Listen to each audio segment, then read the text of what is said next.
নমস্কার, জয় শ্রীকৃষ্ণ। বন্ধুরা, অনেকেই তোমরা কমেন্ট করছো যে দিদি ভাই টাকার ফোর্স কি করে বাড়বে, হঠাৎ করে টাকা প্রাপ্তি কি করে হবে সেটা আমাদের জানাও। দেখো বন্ধুরা, আমি এতে এর মধ্যে অনেক ভিডিও বানিয়ে ফেলেছি, এতে অনেক কিছু বলেছি। তুমি যদি সেইগুলো নিয়ম মতো পালন করো তো অবশ্যই ঠিকঠাক টাকার ফোর্স আসবে। তাও আজকে আমি ভীষণ ভীষণ ভীষণ একটি কার্যকারী টোটকা বলে দিচ্ছি। একটু শক্ত, দেখো যেটা কাঠখড় একটু পোড়াতে হয় সেই কাজ কিন্তু সে সাকসেস হবেই, এফেক্ট কিন্তু তোমরা পাবেই। যে কাজ একটু শক্ত একটু কঠিন, তো কি করবে? ভিডিওটা বেশি বেশি করে বন্ধুরা প্লিজ শেয়ার করো, সবাইকে জানতে দাও এবং এটা কিন্তু সেভ করে রেখে দাও। এরকম ভিডিও কিন্তু তোমরা ইউটিউবে পাবে না, এগুলো ভীষণই। এগুলো আমার কাছে যারা পেট কনসালটেন্ট করতে আসে, আমার চেম্বারে যারা আসে, আমি কিন্তু তাদেরকেই বলি এরকম ফ্রিতে এরকম ইউটিউবে কিন্তু এই ভিডিও তোমরা পাবে না, কেউ বলবে না। এইবার বলছি যে কি করবে তোমরা।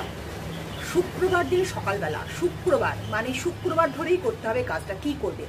শুক্রবার সকালবেলা স্নান করলে, ফ্রেশ হলে দেন স্নান করে কাঁচা জামা কাপড় পরবে। নতুন পরার দরকার নেই, যেন ফ্রেশ জামা কাপড় হয়, পরিষ্কার পরিচ্ছন্ন জামা কাপড় পরলে লক্ষ্মী মায়ের আসনে বসলে, অর্থাৎ তোমার ঠাকুর ঘরের লক্ষ্মী যে পাতা আছে মাকে, সেই মায়ের সামনে সুন্দর লাল বা হলুদ কালারের আসন বিছিয়ে বসলে এবং বসে কি বলবে তোমরা?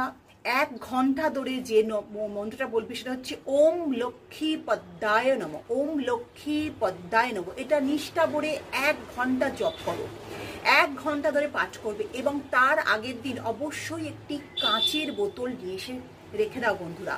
সেটা কিন্তু অবশ্যই ভালো করে গঙ্গা জল দিয়ে ধুয়ে পরিষ্কার করে তবেই কিন্তু ইউজ করবে।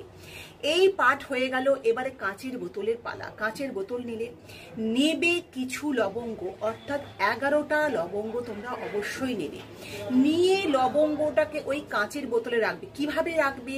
কাঁচের বোতলে রাখার সময় ফুলগুলো যেন থাকে নিচেতে, ডাঁটিটা থাকবে উপরে, এবং তারপরে ভর্তি করে দাও পুরো নুন, কারণ কেউ দেখতে যাতে না পায়।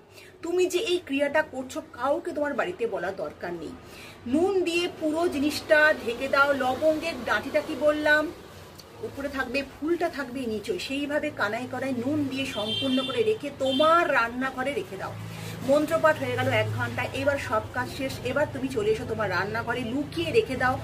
তুমি ভাবতেও পারবে না বন্ধুরা কোথা থেকে এত টাকা পয়সা আসবে, মানি ফোর্স বাড়বে, অর্থনৈতিক দিকটা কিন্তু পুরো স্ট্রং হয়ে যাবে। তো এটা কেউ কিন্তু জানতে পারবে না, কাউকে জানান দিও না, তুমি নিজেও বুঝতে পারবে না। এটা করে দেখো বন্ধুরা, অবশ্যই কিন্তু সাকসেস পাবি। অবশ্যই জয় মা লক্ষ্মী কমেন্টে